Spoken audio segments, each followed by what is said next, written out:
அனைவருக்கும் வணக்கம். இன்றைய தினம் தமிழ் புத்தாண்டு.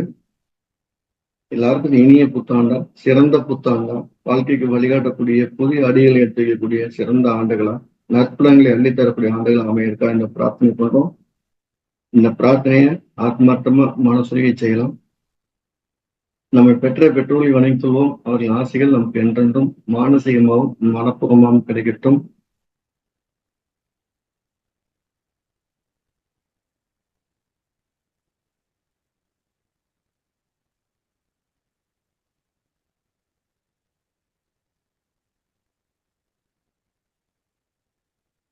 இதுவரை யாரெல்லாம் குருவாக இருந்தார்களோ அத்தனை குருமனில் பொறுப்பாக தொட்டு அனைவரையும் வணங்கிக் கொள்வோம். அனைவரின் ஆசைகள் நமக்கு மானசீகமாகவும் மனப்பூர்வமாகவும் கிடைக்கட்டும்.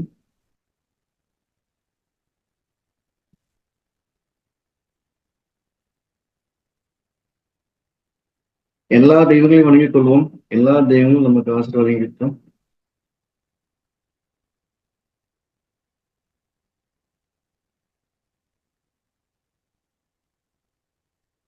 மகா பிதா குரு தெய்வ ஆசைகளுடன் எம்பெருமான் ஸ்ரீ உச்சிஷ்ட மகாகணபதி அனைவருக்கும் நீண்ட ஆயுளையும் நிறைந்த செல்வத்தையும் உயர்ந்த புகழையும் மெய்ஞானத்தையும் பேரறிவையும் பிரபஞ்ச ஞானத்தையும் பெருமிடன் வழங்கட்டும். அனைவருக்கும் எனது மானசீகமான வாழ்த்துக்கள், மானசீகமான ஆசைகள். அனைவருக்கும் இனிய தமிழ் புத்தாண்டு வாழ்த்துக்கள். இந்த வருஷம் நமக்கு ஒரு சிறந்த ஆண்டு அமையணும் அப்படிங்கிறதுக்காக கூடுதல் எல்லாத்துக்கும் ஒரு பிரார்த்தனை, ஒரு ஆசீர்வாதம் வந்து வழங்குறேன்.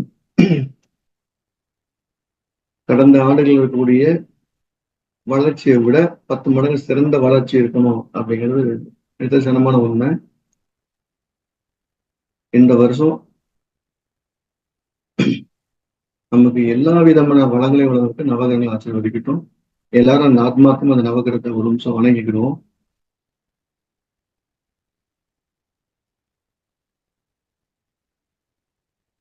இது சனிக்கிழமை பங்குனி மாசம் 31 சனிக்கிழமையே சூரியன் வந்து மேசத்துக்கு வந்துட்டார். அந்த மேசத்துக்கு வந்து அந்த நேரத்தை வச்சு நம்ம நவநாயகர்கள் இன்னொன்னு உருவாக்குறோம். அந்த நவநாயகர்களுடைய உபநாயகர்கள் ஒன்று இருக்கிறாங்க. இவங்கதான் இந்த ஆண்டு பலன் நமக்கு நிர்மாணிக்கக்கூடியவர்கள். இந்த வருடம் சோபகிர வருடம் நமக்கு வந்து ஒரு அற்புதமான ஒரு பலனை கொடுக்க ஆரம்பிச்சிருக்கு. புரோதி வருடம் இதோட சிறந்த பலனை கொடுக்கும். சோபகிருத வளரோட நம்மளுடைய புரோதி வருடம் எல்லா விதமான நன்மைகளையும் தரதான் அமையணும் அப்படின்னு நான் இறைவனை வேண்டிக்கிறேன். இந்த வருஷம் நமக்கு மிருகசீரிச நட்சத்திரத்துல நம்முடைய ஆண்டு பிறப்பு விழா சூரியன் ஆரம்பிச்சிருக்காரு. சஷ்டி திதியில சோபன யோகத்துல கௌரவ கரணத்துல சனிக்கிழமை மாலை நேரத்துல, அதாவது இரவு ஆரம்ப நேரத்துல சூரியன் மேசத்துக்குள்ள சைவர பாதைக்கு வந்திருக்காரு. அந்த எல்லாம் அந்த ஆண்டவனை நவகிரகங்களை வேண்டிக்கிறோம். நமக்கு சித்திரை மாதம் காலையில் எப்படி உற்பத்தி ஆயிருக்கு அப்படின்னா, ஞாயிற்றுக்கிழமை காலையில் ஒரு உற்பத்தி ஆயிருக்குது. நட்சத்திரம் திருவாக நட்சத்திரத்துல ஒரு உற்பத்தி ஆயிருக்கு. அற்புதமான நட்சத்திரம் சிவபெருமானோட நட்சத்திரத்துல சித்திரை மாசம் பிறப்பு இருக்குது. திதி அதே மாதிரி வளர்பிறை சஷ்டி, எல்லா விதமான வளத்தையும் தரக்கூடிய சஷ்டி திதியில் இருக்குது. அதிகண்ட யோகத்துல கைதூலை கர்ணத்துல எல்லாம் உள்ள ஞாயிற்றுக்கிழமையில உற்பத்தி இருக்கு. ஒரு ஞாயிற்றுக்கிழமை அப்படிங்கிறதுக்கான அதிதேவதை யாருன்னா சூரியன். அவரை எப்படி கும்பிடணும் அப்படின்னா குடும்ப சகிதமா கும்பிடணும். தனிநபர் ஒரு பிரம்மச்சாரி தனிநபர் கும்பிடுறதுனால எந்த பலனும் கிடைக்காது. இப்ப நான் மட்டும்தான் இருக்கிறேன் அப்படின்னா நான் போய் மட்டும் கும்பிட பலன் கொடுக்க மாட்டேன். எல்லா தெய்வமும் தனியா ஆசீர்வாதம் பண்ணும். சூரியன் மட்டும் தன்னுடைய பத்னியாரோட தான் ஆசீர்வாதத்தை வழங்கும். அதனால தம்பதி சமேதராகவோ குடும்ப சகிதமாவோ வணங்கக்கூடிய ஆசீர்வாதத்தையும் வணக்கத்தையும் தான் நம்முடைய சூரிய பகவான் எடுத்துக்கிறார். நீங்க அதனால நீங்க இந்த ஆண்டுடைய கிழமை நாகர் அப்படின்னு சொல்லக்கூடிய ஞாயிற்றுக்கிழமை சூரியனை நமஸ்காரம் பண்ணும்போது குடும்ப சமேதமா ஒரு மாதத்துக்கு ஒரு முறையாவது ஆத்மார்த்தமா வேண்டிக்க. அதன் மூலம் உடைய கர்ம பலன்கள் சுப கர்மங்கள் அதிகமாகி தீய கர்மங்கள் குறையும். எப்பவுமே ஞாபகம் வச்சுங்க, சூரியனை கும்பிடும் போது குறைஞ்சது குடும்ப நபர்கள் 1-2 பேராவது கூட இருக்கணும் அப்படின்னு நினைச்சு அவங்களை சேர்த்து வச்சு நமஸ்காரம் பண்ணுங்க. தனியா சூரிய நமஸ்காரம் பண்றது பிரம்மச்சரிய ஒழுக்கத்துக்கு தான் வழிவகுக்கும் இல்லையா, ஒற்றுமையாக பொருளாதாரத்தை சேர்ப்பதற்கு பயன்படாது, கர்மாவை குறைக்கிறதுக்கு பயன்படாது. ஸோ அந்த சூரியனை நம்ம வணங்கி நம்ம ஆண்டு பெண்தான் பார்ப்போம். இந்த பஞ்சாங்கம் படிக்கிறதுனால என்ன ஆகும்னா, நம்ம ஐம்புலன்களும் சுத்திகரிச்சுக்கிட்டே இருக்கும். இந்த ஐம்பூதங்களும் நம்மோட பேச ஆரம்பிச்சோம். நமக்கு நம்மளால புலப்படாத அறிவுகளை, நம்ம அறிவுக்கு எட்டாத அறிவை, நம்மளால யோசிச்சு பார்க்க முடியாத ஞானத்தை இந்த இயற்கை வச்சிருக்கு. அந்த இயற்கை தன்னை கூட இணைச்சுக்கணும் அப்படின்னா நமக்கு பஞ்சபூதம் அனுகிரகம் பண்ணணும். அந்த 5 பூதங்களும் நம்முடைய பஞ்சாங்கத்துல திதிகரணம் வார யோகம் அப்படிங்கிற மாதிரி இருக்கு. ஸோ நம்ம 4 நட்சத்திரம் திதியெல்லாம் பார்க்கறதே இந்த 5 பூதங்களும் நம்மகிட்ட வேலை செய்யணும் தான். ஒரு ஜோதிடர் தினமும் காலை எழுந்து இன்றைய நட்சத்திரம் என்ன, இன்றைய நாள் என்ன, இன்றைய திதி என்ன, இன்றைய கரணம் என்ன, இந்த யோகம் நேர ஒரு முறை படித்தே ஆக வேண்டிய கட்டாயம். நீங்க எந்திரிச்சு குளிச்சு முடிச்சுன்னு சொல்லலாம். இல்ல நீங்க ஒரு சேர்ல போன தொழில் பண்ண போகணும்னு சொல்லலாம். அந்த பஞ்சங்கத்தை, அந்த 5 அங்கத்தை சொல்ல சொல்ல நம்முடைய பஞ்சபூதங்களுடைய தொடர்பு ரொம்ப நெருக்கமாயிடும். அதனால வரக்கூடிய தீவினைகள் குறையும் அப்படிங்கிறத நம்ம 100% நம்பலாம். உங்களோட தெய்வ அனுக்கிரகங்கள் எந்த அளவுக்கு வலுவா இருக்கோ அந்த அளவுக்கு நமக்கு ஒரு பலன் கொடுக்கும். அந்த பலன் கொடுக்கறத நம்ம அனுபவிக்கணும்னா இந்த 5 சரியா இருக்கணும். இந்த 5 சரியா இருக்குன்னா நமக்கு 5 சரியா இருக்கணும். அந்த 5 ஆளக்கூடிய பஞ்ச ஆங்கம் அப்படின்னு சொல்லி 5 அங்கங்களை கொண்ட அமைப்பு நமக்கு அனுகிரகம் பண்ணணும். அதனால இந்த பஞ்சாங்கம் படிக்கிறது ரொம்ப சிறப்பு. இப்ப எங்க வீட்டுல எல்லா நாளுமே காலையில எழுந்திரிச்சு குளிச்சவனே பஞ்சாங்கத்து அன்றைய நாள் நட்சத்திரம் திதிகரண யோகத்தை படிக்காம ஒரு வேலை செய்ய மாட்டோம் எங்க பாரு. நாம எங்கேயாவது போயிட்டு வந்தோடனே என்னப்பா திதி, என்ன நட்சத்திரம் ஓடுது, என்ன திதி எல்லாத்தையும் கேட்பாரு. அப்படியே ஒரு பழக்கத்துக்கு கொண்டு வந்துட்டேன். ஒருவேளை நம்முடைய வெற்றிக்கு அது கூட ஒரு காரணமா இருந்திருக்கலாம். ஆனா நான் ஆழமா நம்புறேன், இந்த பஞ்சாங்கத்துடைய விஷயங்கள் சிறு சிறு நுட்பங்கள் நம்மளை மிகச்சிறந்த வழிகாட்டும். இந்த பஞ்ச அங்கங்களை மறுபடியும் வணங்கி நவநாயகர்களையும் வணங்கி நம்ம பஞ்சாங்கத்துக்கு போவோம். இந்த ஆண்டோட ராஜா யாருன்னா செவ்வா. இந்த இந்த இந்த ஆண்டோடைய ராஜா அப்படின்னு சொல்லக்கூடிய குரோதி வருடத்துடைய ராஜா. இந்த ராஜானால என்ன நமக்கு நடக்க போகுதுன்னா புது புது வாகனங்கள்லாம் வரப்போகுது. புதிய வாகனங்கள் வரப்போகுது. பெரிய லெவல்ல தீ விபத்துகள் ஏற்பட போகுது. இந்த பஞ்சு வியாபாரம் சின்ன சின்ன விவசாயங்கள்லாம் பண்றவங்க எல்லாம் பாதுகாப்பா வச்சுக்கணும். இன்சூரன்ஸ் எடுக்கிறவங்க எடுத்து வச்சுக்கலாம். அதெல்லாம் நமக்கு சிறந்தது. பெரிய அரசியல்வாதிகளுக்குள்ள சண்டைகள் வரப்போகுது. கட்சிகள் ஒன்றுக்கு இரண்டா உடைய போகுது. பழைய கட்சிகள்லாம் நிறைய உடைய போகுது. புது கட்சிகள் நிறைய உருவாக போகுது. காவல்துறை ஆதிக்கங்கள் அதிகமாகி ஒரு குறிப்பிட்ட ஏரியாலாம் காவல்துறை கண்ட்ரோலுக்கு வர்றத இந்த செவ்வா அனுமதிக்குது. இது வரைக்கும் இல்லாத அளவுக்கு நமக்கு ஒரு புதிய தைரியத்தையும் இது கொடுக்க போகுது. அதனால பழைய வாகனங்கள்லாம் வச்சிருக்கவங்களும் கவனமா இருந்தா புதிய வாகனம் புது புதுலாம் டெக்னாலஜிலாம் நிறைய வருது. ஸோ அதனால இந்த ஆண்டு நமக்கு ஒரு சிறந்த ஆண்டாக செவ்வாய் அதிக அனுகிரகம். இப்ப அவர் தான் ராஜாவா இருக்காரு. மந்திரியா இருக்க போற கிரகம் யாருன்னா சனி. இந்த சனிதான் இந்த ஆண்டோடைய மந்திரி. இவர் என்ன செய்யறாருன்னா நமக்கு காய்கறிகளுடைய விலைவாசி அதிகமா ஏற்றப்படுறார். விலைவாசி கண்ணை மூடிட்டு ஏறப்போகுது. மக்கள் பயன்படுத்தக்கூடிய பொருட்கள் என்னென்னலாம் இருக்கோ அதெல்லாம் அதை கடன் ஏறப்போகுது. தங்கத்தோட விலை கண்ணா மூடிட்டு போகும். ஒரு 3 ஆண்டுகளுக்கு முன்னாடி சொன்னோம் தங்க விலை 50,000 கிராஸ் பண்ண 55,000 வரைக்கும் வரும்னு. அதே மாதிரி இன்னும் தங்கத்தோட விலை ஏறப்போகுது, கிடுகிடுன்னு ஏறப்போகுது. புதுவிதமான நோய்கள் வருவதற்கு இந்த ஆண்டோடைய மந்திரி அனுமதிக்கிறார். இது வரைக்கும் இல்லாத புது நோய்கள்லாம் வந்து நம்ம பயமுறுத்த போகுது. அதுக்காக நம்ம சின்ன சின்ன யோகாலாம் கத்து வச்சுக்கிறது வந்து இயற்கையை நோக்கி சுவாச பயிற்சியை ஏற்படுத்திக் கொள்வது சிறப்பு. இப்ப சனியுடைய ஆதிக்கத்திலிருந்து நம்ம கொஞ்சம் விலகி நின்று நற்பலன்களை அடையணும்னா சுவாச பயிற்சி, தியானம் போன்ற நாட்டுடைய கலாச்சாரங்களை சார்ந்திருப்பது சால சிறந்தது. நிறைய புண்ணியங்கள் வேணும்னா இந்த ஆண்டு மந்திரியா இருக்கிற சனிங்கிறனால குலதெய்வத்துடைய அனுப்புற கட்டாயம் தரும்.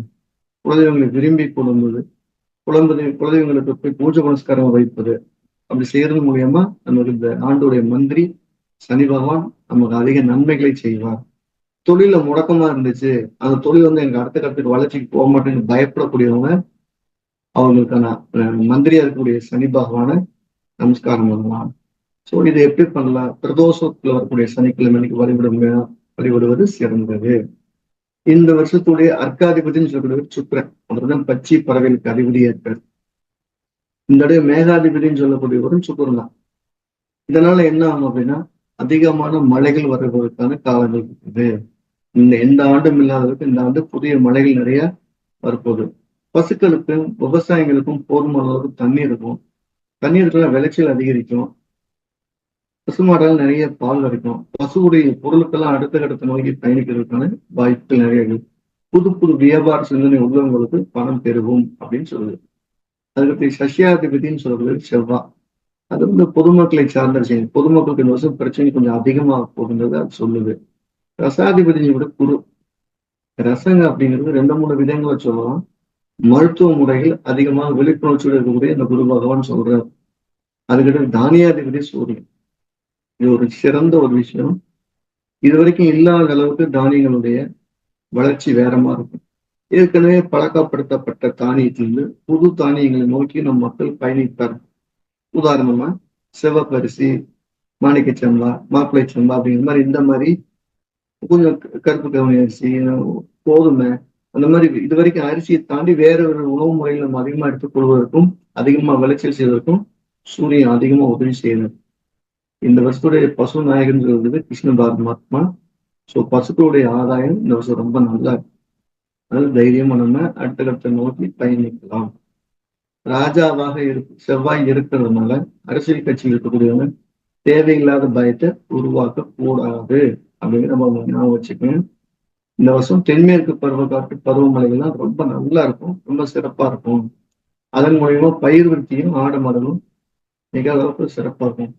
தென்மேற்கு பருவக்காற்றை நம்பி பிழைக்கக்கூடியவங்களுக்கு இந்த வருஷம் மிகச்சிறந்த ஆண்டுகளாக இருக்குங்கிறது மாற்று கருத்தே கிடையாது. ஸோ குரு ரிஷபராசிக்கு வர்றாரு. அதனால நமக்கு எல்லா விதமான பலன்களும் இந்த வருஷம் கிடைக்க போகுது அப்படின்னு நினைச்சிட்டு இருக்கணும். இடம், வீடு போன்ற அசையா சொத்துக்கள் முதலீடு செய்யறதுனால உங்களுடைய வளர்ச்சி அடுத்த கட்டத்தை நோக்கி பயணிக்கும். பணமா வச்சிருக்கிறவங்க இடமாகவும் வீடாகவும் வாங்கிக்கிறது சிறப்பு. இந்த ஆண்டு நில ராசிக்கு குரு வராரு. இந்த புரோதிகளோட குரு நமக்கு அதிகமான பலன்களை கொடுக்க காத்திருக்கிறது அப்படிங்கிறத சொல்லலாம். இதுல இந்த நவநாயகர்கள்ல புதன் எங்கேயுமே வரல. அதனால ஜோதிடர்கள் அதிகப்படியான ஆய்வுகளை மேற்கொள்வதும் நிறைய யோசிப்பதும் புது புது திட்டங்களை தீட்டிக் கொள்வதும் தன்னுடைய குடும்பத்தையும் வருமானத்தையும் அறிவையும் பெருக்கிக் கொள்ள சால சிறந்ததாக இருக்கும். நவநாயகர்கள்ல எந்த கிரகம் இல்லையோ அது ரொம்ப ஸ்லோவா இருக்குன்னு அர்த்தம். இந்த ஆண்டு நீங்க உங்களோட நாலேஜ அதிகப்படுத்திக்கிட்டீங்கன்னா வரும் ஆண்டுகள்ல உங்களோட பேரும் புகழும் பல மடங்கு பெருகும் அப்படிங்கிற மாற்று கருத்தே கிடையாது. உங்களோட திட்டங்களை புதுசு புதுசா போட்டு புதுசு புதுசா டெவலப் பண்ணிக்கிட்டே வாங்க அப்படிங்கிறத என்னுடைய அதாவது பர்டிகுலரா யாரெல்லாம் விவசாயத்தை சார்ந்துருக்கோ அவங்களுக்கு இந்த ஆண்டு ஒரு பொற்காலமா இருக்கும். உங்களுடைய மலைகளை பாதுகாக்கிறது, மழைநீர்களை பாதுகாக்கிறது, கிணறுகளை பாதுகாக்கக்கூடிய தன்மைகளை அதிகப்படுத்தி வைத்துக் கொள்ளுங்கள். பூச்சிகளோட இருக்கக்கூடிய அதாவது ஒரு தோப்பு துறவுக்குள்ள குடியிருக்கக்கூடிய வீடுகள்லாம் கொஞ்சம் கவனம் பாருங்க. இந்த வருஷம் பூச்சிகளோட தொந்தரவு கொஞ்சம் அதிகமா இருக்கும். பாம்பு கடிச்சு இருக்கிறவங்க, தேல் கடிக்கிறவங்களுடைய தொந்தரவுகள் அதிகமா இருக்கும். ஸோ அதை கொஞ்சம் கவனமா பார்த்துக்கிறோம்னு இருக்கும். செவ்வாய் சுட்டி காட்டக்கூடிய நாடுகள் எதுன்னு பார்த்துக்கிறோம். அந்த நாடுகள்ல கலவரங்கள் அதிகமாகும். ஸோ கொஞ்சம் வெளிநாட்டுல இருக்கிறவங்க எல்லாம் தன்னோட சொத்துக்களை பாதுகாப்பாக வைத்துக் கொள்வது சால சிறந்தது. இந்த ஆண்டு எல்லா ஆண்டுகளை விட மிகச்சிறந்த ஒரு பலனை கொடுக்கும். இந்த குரோதி ஆண்டு உங்களுடைய வளர்ச்சியை அதிகமா உழைக்கிறது நம்ம ஜிகாஸ்டோ உங்களுக்காக மட்டுமல்ல உங்கள் குடும்பத்தாருக்காகவும் சேர்த்து பிரார்த்தனை செய்கிறது. இது வருஷம் சொல்லக்கூடிய ஒரு விஷயம்தான். இந்த பஞ்சாங்கத்தை நான் தினமும் காலை எழுந்திரிச்சவங்க நைட் படுக்கிறதுக்கு சில 2 மணி 3 மணி ஆயிரும். அப்போ கூட படிச்சுட்டு தான் படுத்துக்கிறேன். காலைல எந்திரிச்சவனே படுப்பேன். நம்ம ஆப்ல காலை ரிமைண்டர் ஒன்று இருக்கும். அதுல 6 மணிக்கு ஆன் பண்ணிச்சா ஒரு சவுண்டு வரும். எடுத்து போட்ட பஞ்சாங்கத்தை இன்றைய நாள் வரும். அது நோக்கமே பஞ்சாங்கத்தை கேட்டுக்கிட்டே இருக்கணுங்கிறது அர்த்தம். நம்மளை அறியாம நம்ம தோஷங்களை உட்கார வச்சிருக்கிறோம் அப்படின்னா இந்த பஞ்சாங்கத்துடைய சக்தி நம்மளுக்கு பெரிய பண்ணும். ஒரு பெரிய குழு, அந்த குழுவுக்கு பஞ்சாங்கல அது தப்பு இது தப்பு அப்படின்னு சொல்லி தீர்மானம் பண்றாங்க. அதை கரெக்ஷன் பண்ணலாமான்னு நினைக்கும் போது அது ஒரு பிரச்சனை பார்த்துட்டு பண்ணலான்னு சொல்லி தலை சிறந்த பிரச்சனைகர்த்தா ஒரு 20 பேரை கூட்டிட்டு ஒரு பெரிய மண்டபத்துல உட்கார வச்சு பிரச்சனை பார்க்குறாங்க. அந்த குழு பஞ்சாயத்துல கரெக்ஷன் பண்ணலாம்னு நினைக்கும் போது அந்த 20 பேரும் தனித்தனியா உட்காந்து பிரச்சனை பார்த்து எழுதி கொடுத்த ஒரே வார்த்தை பஞ்சாயத்தில் மாற்றம் தேவையில்லை. அப்ப எந்த பஞ்சாயத்தை நீங்க கடைப்பிடிக்கிறீங்களோ அந்த பஞ்சாயத்தை ஆழமா நம்பிக்கிட்டு வாங்க. ஒருவேளை இவர் சொன்னா சரியா இருக்குமோ, அவர் சொன்னா சரியா இருக்குமோ அப்படின்னு பயப்படாதீங்க. இந்த 20 பேரும் எப்பவுமே ஜோசியர் ஒரே தீர்ப்பு சொல்ல மாட்டார். 20 பேருக்கு ஒரே தீர்ப்பு சொல்லிக்கிறது ஆச்சரியம் தான். ஸோ அது மாதிரி எனக்கு அந்த பஞ்சாங்கத்தை நான் பார்த்தேன் அப்படிலாம் இல்லை. எதுனாலும் ஒன்றை தெளிவா கிடப்பீங்க. அது தெளிவானதா இருக்கட்டும், உங்களுடையதா இருக்கட்டும், நீங்க நம்புறதா இருக்கட்டும். யாருக்காவது எனக்கு பஞ்சாங்கம் வேணும் அப்படின்னு விருப்பப்பட்டீங்கன்னா நேரத்தை கூப்பிட்டு இன்ஃபார்ம் பண்ணுங்க. நான் கையெழுத்து போட்டு உங்களுக்கு நான் அனுப்புறேன்.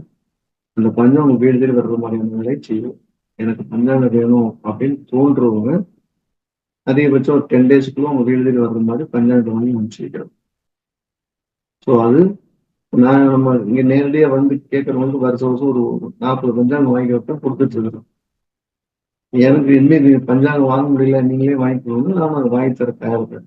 இந்த ஜோதிடத்தை ஏதேனும் ஒரு ரூபத்துல உங்கள்கிட்ட கொண்டு வந்து சேர்க்கறதுல முழு பங்கு வைக்கிறோம். வாட்ஸ்அப்ல மெசேஜ் போட்டீங்கன்னாலே போதும், எனக்கு பஞ்சாங்கம் தேவை அப்படின்னு போட்டாலே உங்க அட்ரஸ் கொடுத்து சொன்னீங்கன்னா அதுக்கான சார்ஜை கொடுத்துட்டு வாங்கிக்கலாம். ஸோ தாராளமா உங்களுக்கு அந்த பஞ்சாங்கங்கள் வந்து சேரும். நான் பயன்படுத்தக்கூடிய பஞ்சாங்கத்தை நீங்க ரெஃபர் பண்ணுறோம். ஸோ எல்லாரும் எல்லா விதமான நன்மை அடைவதற்கு சிறப்பு.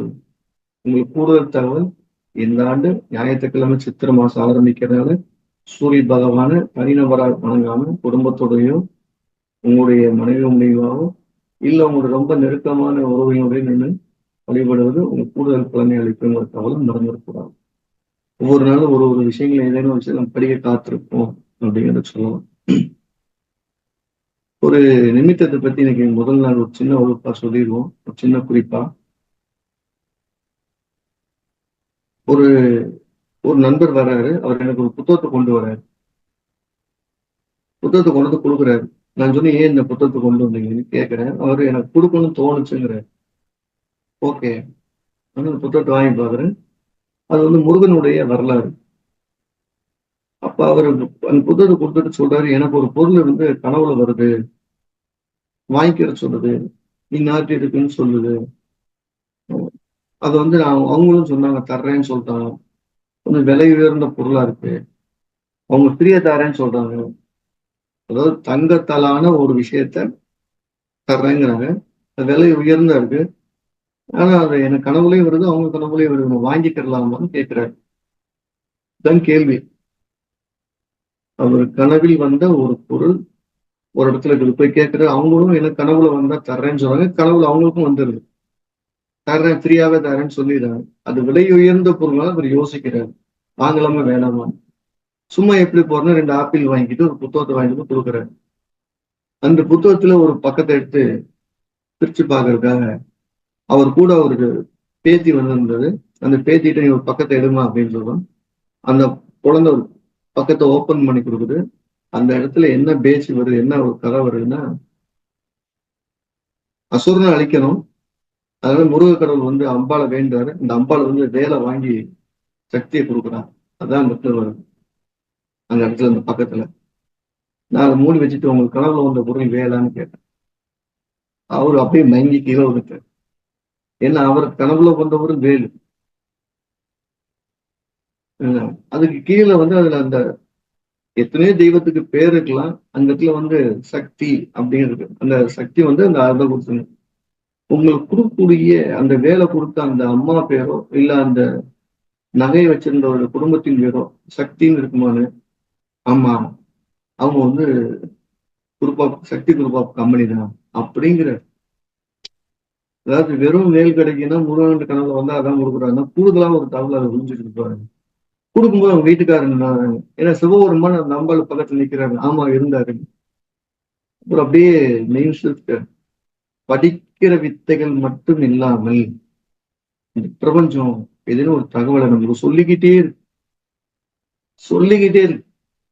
அந்த பிரபஞ்சம் சொன்ன தகவல்களை நாம எடுத்து சரியான விகிதத்துல அவங்க சொன்னா போதும். அவங்களுக்கு சரியான விகிதத்துல சொன்னா போதும் அப்படிங்கிறது மட்டும்தான் குரு ஆசீர்வாதம். அதைத்தான் குரு கற்றுக் கொடுக்குறாங்க. அதனால உங்களுக்கு என்ன வேணுங்கிறத கடவுள் தெரியும். அதுக்கு இன்னும் ஒரு சின்ன குட்டி ஸ்டோரி சொல்லிடும். மகாபாரதத்துல கிருஷ்ண பரமாத்மா படுத்திருக்கிறார். அவருடைய துணை வேணும்னு சொல்லி முதல்ல கௌரவர்களோட தலைவன் துரியோதனன் வர்றார். இவர் அப்படியே எல்லாம் அலங்கா படுத்திருக்காரு. அவங்க ஒருவரும் முதலாள வந்துடணும், போய் கிருஷ்ணர் பார்க்கும்போது வரம் வாங்கிடணும்னு பாக்குறாரு.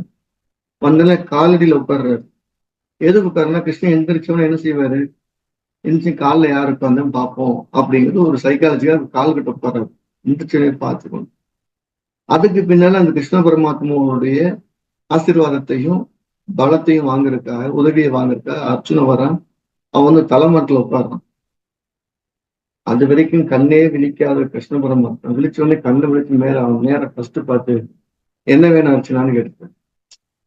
எடுத்தவனே யாரை கேட்டிருக்கணும்? காலடியில் உட்கார்ந்து இருந்து அவரை கேட்டிருக்கணும். ஏன்னா அவருதான் தெரியும். ஆனா நேர பார்க்காம நேர பார்த்து என்ன அர்ச்சனா வேணும் அப்படின்னா, இல்ல அண்ணன் தான் வந்தாரு, அவரை ஃபர்ஸ்ட் கேளு. இல்ல நீ உனக்கு என்ன வேணும்? உன்னோட உதவிதான் வேணும். சரி அதனால நம்ம தந்தா போகும், வாக்கு கொடுத்துடுறேன். துரியோதனை கேட்கிற உன்னோட படைகள் அனைத்தையும் கொடு, ஆயுதத்தை எல்லாத்தையும் கொடுத்துரு, நான் வச்சுக்கிறேன், நீ மட்டும் அவங்களுக்கு போ. கிருஷ்ணன் தெளிவா முடிவு முதல்ல பண்ணிடுறாரு. நான் அர்ஜுனன் பக்கம் தான் நிற்பேன். அப்ப அந்த அந்த யுத்தத்துல ஆயுதங்கள் ஜெயிக்கல, மனோபலம் தான் ஜெயிச்சிச்சு. இந்த மனோபலத்தை தரக்கூடியவங்க 4 பேர் தான். மதா, பிதா, குரு, தெய்வம். வேற யாரும் கொடுக்கறது இல்லை. இந்த நாளுடைய தன்மையா கிருஷ்ண பரமாத்மா என்ன செய்யறாருன்னா அர்ஜுனத்தை நிக்கிறாரு. அந்த பொருளை எத்தனையோ புல்லுகள் எல்லாம் பண்ணி, எதனமோ தவறு சரி எல்லாம் பண்ணி எல்லாம் இயற்கைய மாதிரி அந்த போர்ல குறைந்த நபர்களை பெற்ற பாண்டவர்கள் ஜெயிச்சுட்டாங்க அப்படின்னு கதை வரும். அந்த மனோபலத்தை யாருக்கு கொடுக்கணுங்கிறது கடவுளுக்கும் மதாபிதா குருதெய்வத்துக்கு எப்பவுமே தெரியும். அது இயற்கை வந்து இருக்கும். நீங்க சரியான தகுதியோட இருந்தா போதும், உங்களுக்கு கதவை தட்டி கொடுத்துட்டு போகுது. என்னை தனியா அவர் கூப்பிட்டு சொல்லல அப்படின்னு நினைக்கவே வேண்டாம். கண்டிப்பா உங்களுக்கு மதாபிதா குருதெய்வத்தின் ஆசைகள் நீங்க சரியான வீதத்துல காத்திருந்தா உங்க கதவை தட்டி தரப்படும். சோ அதுக்கு எல்லாம் உள்ள எம்பெருமான் ஸ்ரீ உச்சிஷ்டமானது பரிபூர்ணம் உதயசிவர் நானும் ஆசீர்வதிக்கிறேன். எல்லாரும் எல்லா நலமும் எல்லா வளமும் பெற்று மேலோங்கி வாழ்ந்திட எம்பெருமான் ஸ்ரீ உச்சிஷ்டமானதை வணங்கி பிரார்த்திக்கிறேன். எல்லாரும் இந்த புத்தாண்டுல சிறப்பாக வாழ வாழ்த்துக்கள். ஜிகேஸ்டோ அன்புடன் அனைவரையும் வாழ்த்துகிறது. ஸோ மீண்டும் நம்ம அடுத்த வகுப்புல சந்திப்போம். யாராவது ஜோதிடம் படிக்கணும் விரும்பினா எல்லாத்துக்கும் கொண்டு ஜோதிடத்தை சேர்க்கறதுக்கான வழிகளை நீங்க சொல்லிக்கிட்டு தலை சிறந்த ஒரு வித்தையில ஒண்ணுன்னா அது ஜோதிடம்ங்கிறது மாற்று கருத்து கிடையாது. மீண்டும் சந்திப்போம்.